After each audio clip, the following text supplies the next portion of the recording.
game. Magnus opens the game with e4. Grigorians goes solid with e5. Knight comes out. And we have the Ruy Lopez with bishop b5. a6 kicking the bishop. The bishop moves back. And now, what does Grigorians do?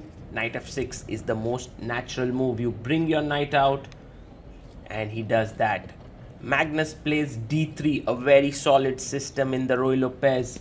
Just wanting a normal game, trying to get his bearings into the tournament. First rounds are always a bit stressful for everyone. Bishop comes out to c5. So more active development there. Magnus pushes his pawn to c3. Later on, the d4 break can be quite a potent one. b5, pushing the bishop. The bishop comes back on this beautiful diagonal. What I do not like so much is Grigorians taking a lot of time for his moves. But he's just trying to ease into the game. Bishop g5 played by Magnus, pinning the knight here. And now black needs to decide what exactly to do. Pushing the bishop away is a logical thing to do. Magnus keeps the pin on the bishop. g5 is possible. And with that move, the game can get very sharp. Grigorians down to 2 minutes 10 seconds. Magnus still above 3 minutes. He's showing his confidence not just through his moves but also his handling of the clock. Bishop goes back to b6. The position is completely fine for black right now. Now Magnus has to think. He doesn't castle. He doesn't put his king here. He plays knight to d2, developing his knight. And Grigorians now can go g5. He can even castle in such positions. It's not a big problem. But he's thinking about what is the move that he would like to play. He's taking his time. There's another idea, which is to put your bishop on e6. There's also a possibility to play your queen to e7. He goes bishop e6, a nice little move.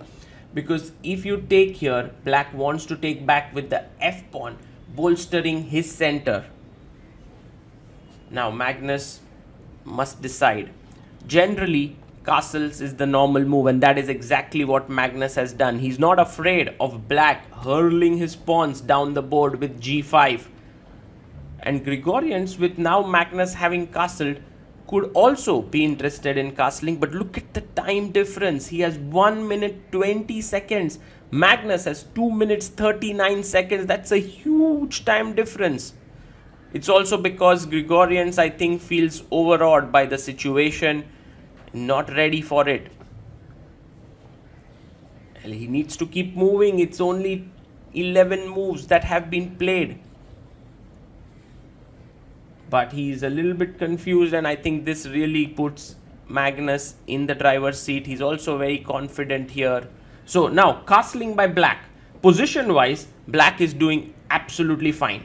If you are white here, you have a few plans. You can go rook e1, knight f1. That is exactly what Magnus does. There's also another plan of playing a4.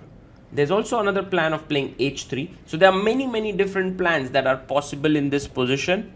Magnus chooses rook e1 because the idea is to put your knight here and then use it to move ahead in this direction. Grigorians goes for a slightly dubious plan. He wants to play his rook to g8 and then later on push his pawn to g5 when he doesn't have to worry about knight takes g5 sacrifices. Interesting, very interesting idea, but maybe not the best. So Magnus now takes his time and plays pawn to a4. So with this move, he's threatening to take the rook. So Grigorian moves his rook to b8. In that way, Magnus will get the open file, and you will see that top players do this all the time. They're playing first rook e1, trying to play in the center, then they suddenly play a4, playing on the other wing.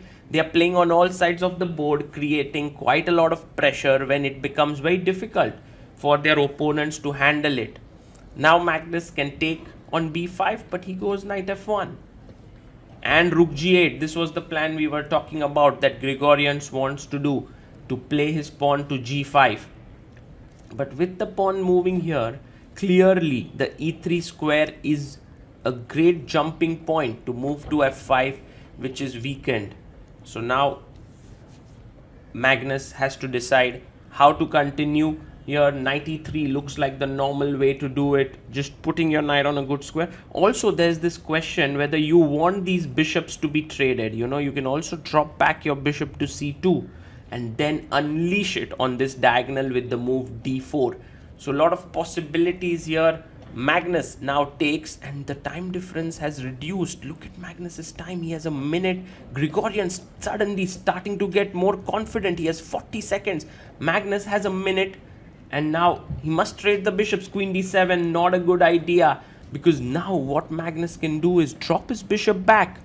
Yes, he finds it, and now d4, d5 is a massive threat. So this entire concept of queen d7 was not so good. He should have traded the bishops here. Grigorians down to 25 seconds now, needs to play his next move. What is it going to be? It's just 20 seconds. Knight g4 played, which is a fine move, because with this, if you trade, the bishop comes here. But I think Magnus is not going to trade. He's going to keep more pieces on the board. Knight d5, fantastic. The bishop chops it off. Pawn takes. Knight drops back. Now the pawn is hanging, but Magnus instantly plays d4. Look at this bishop opening up with the queen coming up here and threatening a mate. Fantastic chess. Now Grigorians in big trouble here, because his position is falling apart. This bishop has also opened up on this diagonal. He takes the pawn. A very good idea now is to play queen d3. Magnus takes here. Now knight f6 has to be played so that black is in the game, but he blunders with knight g6 here, and Magnus plays his bishop to f5. With this, the knight is hanging. Instant resignation.